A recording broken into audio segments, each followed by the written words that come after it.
If we have an emotional style to deal with chaos and keep going, if we have an emotional style that allows us to bounce back when everything sucks and keep going, that's what makes us successful.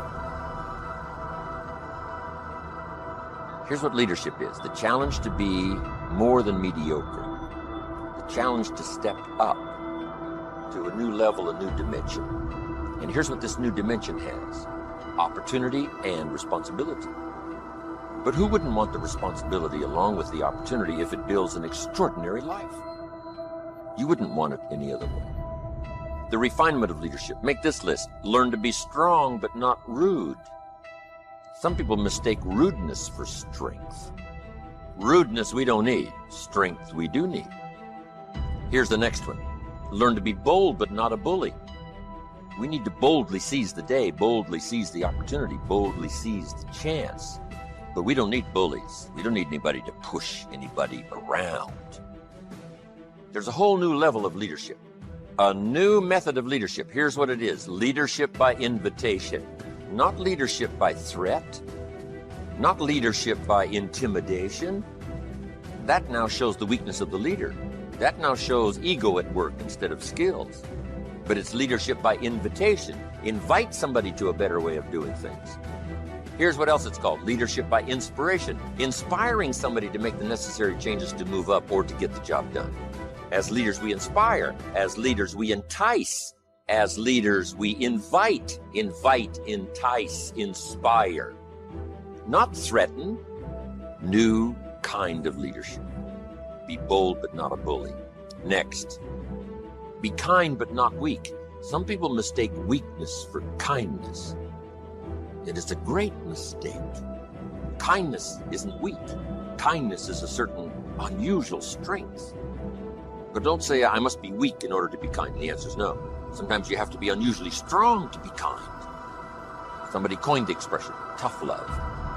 Love that really tells the truth and levels, sometimes with a broken heart, but whatever has to be said, has to be said. Kind but not weak. Here's another one that's excellent. Be thoughtful but not lazy.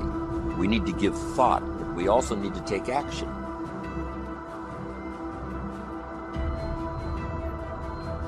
The ability to be resilient toward your dreams, to keep marching on, win the struggle, the strife, the trial, the turmoil, the chaos, the frustration, the hurt, the anger, the disappointment, the shame, the regret, the embarrassment. When all that is there and you keep marching on, you know you'll be a successful person.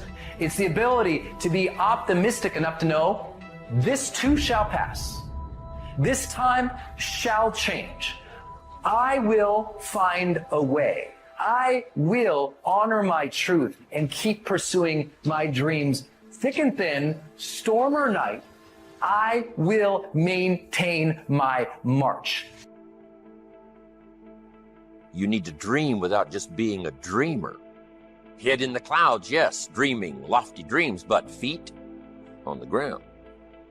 Here's 2 or 3 more. These are excellent. Be humble but not timid. Some people mistake timidity for humility. Humility is a virtue. Timidity is an illness. It can be cured. It can be managed. And if you are timid, you got to work on it. I'm telling you, it's a weakness. It's not a virtue.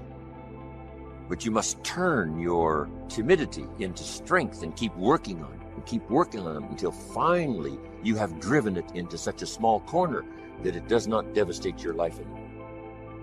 But humility is a virtue.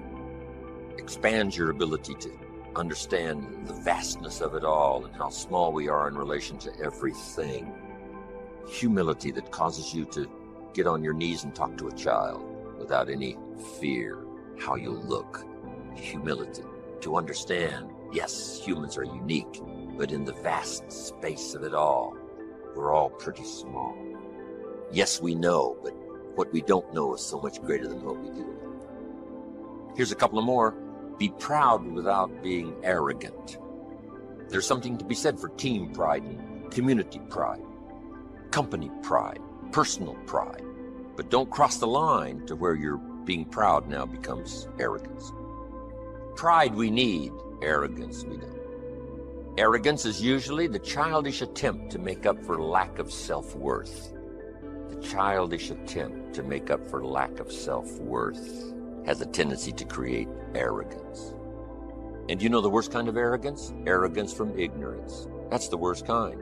If a guy's smart and arrogant, we can tolerate that. But if a guy's dumb and arrogant, that's hard to take.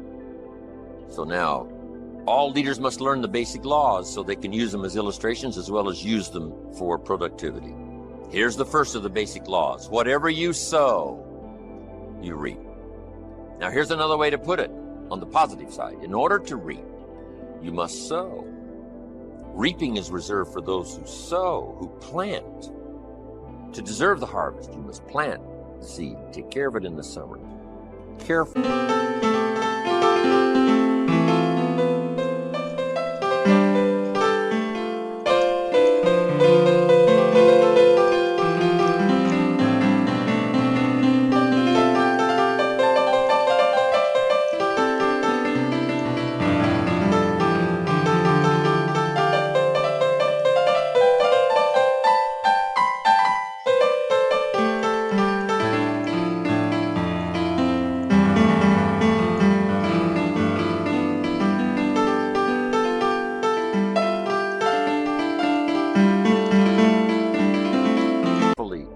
Harvest it and then do wise things with the harvest. Now, here's the rest of the law of sowing and reaping. If you sow good, you reap good.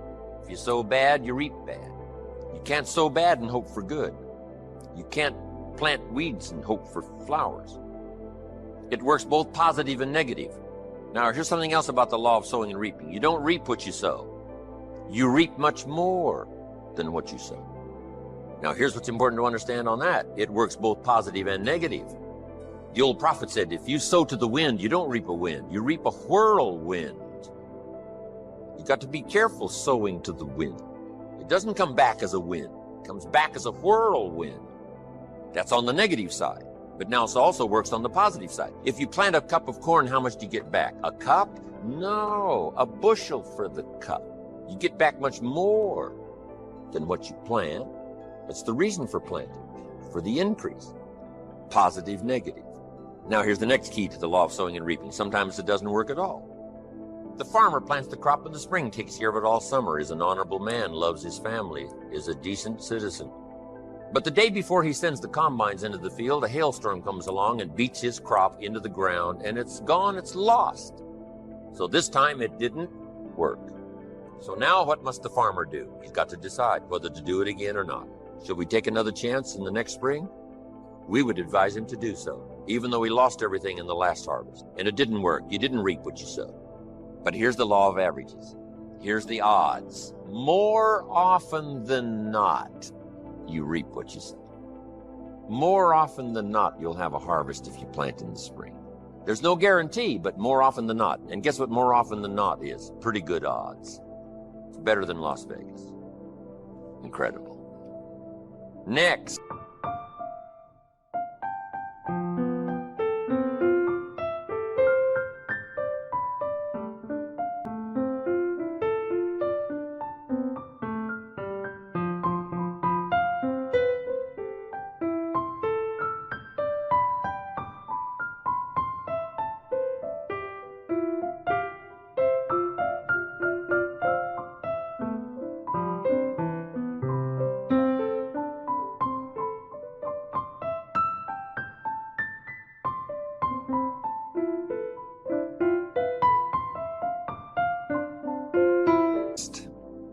One of the most important laws to learn is the law of averages.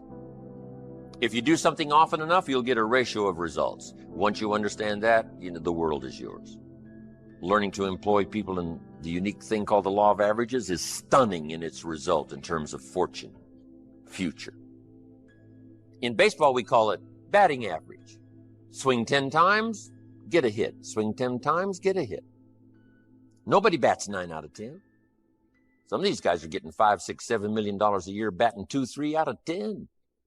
So you don't have to be perfect here. All you have to do is understand the law of averages. Now, even if you're only getting 1 out of 10, you can now start to compete.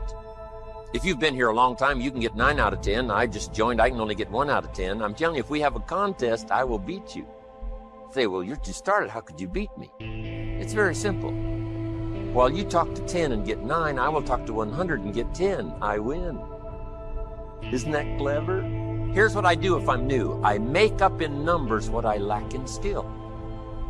Once you understand the law of averages, I'm telling you, it's so exciting to work with the law of averages. Here's the next important law, called the law of faith. Faith is the ability to see things that don't yet exist. Faith, though, can turn difficulty into reality, positive reality. Here's what faith is for. Number one, faith is the ability to see it as it is.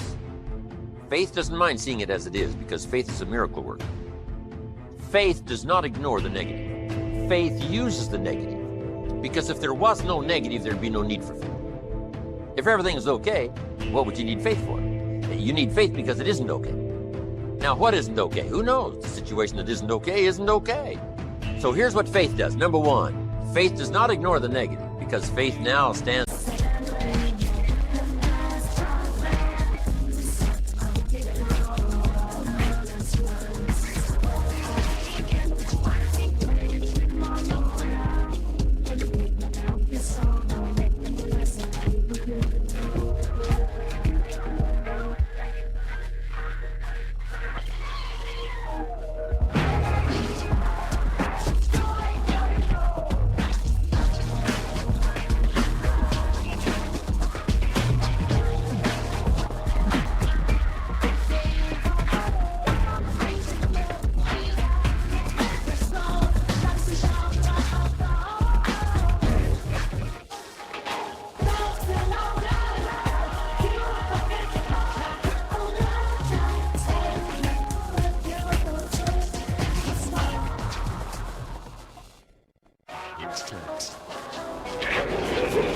As the miracle worker if you let it work.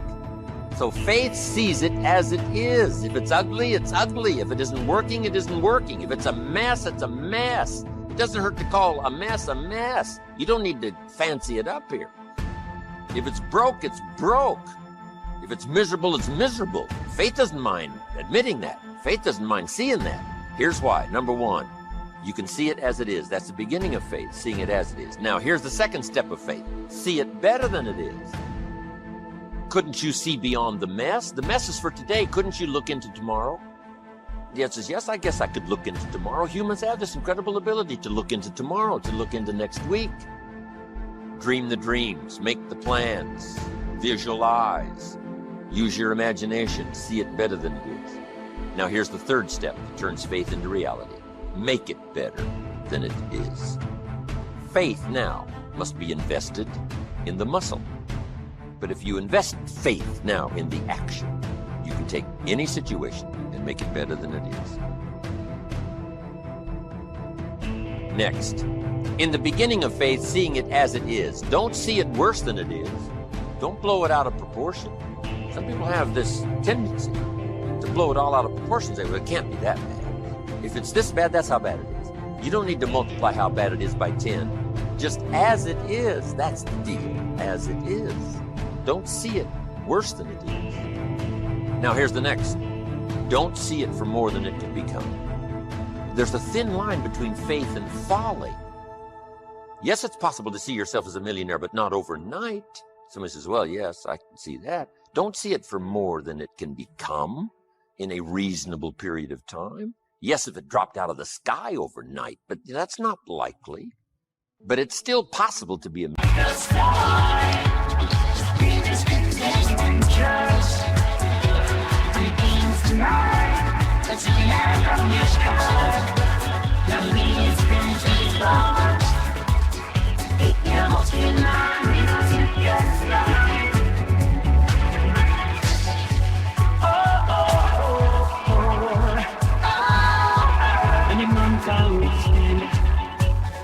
Where you go, that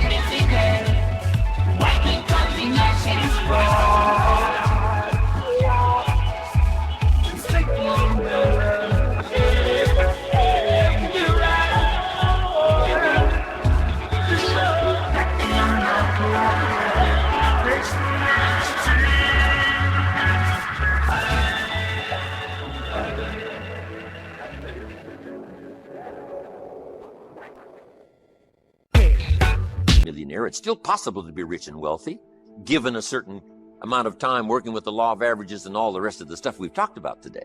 So don't see it for more than it can become, so that you move into folly instead of faith. Plenty is possible without being foolish. Now here's the next one. Give yourself a chance to understand that it could be far more in the future than what you can first see. Take the first step of what you can see, but give yourself a chance to be able to see it for more than what you first see. On a foggy night, if all you can see is 100 feet, here's what you do. Walk that first 100 feet, now you can see another 100 feet. You can't see the 200 feet. But if you can see 100 feet, you walk the first 100 feet, now you can see another 100 feet.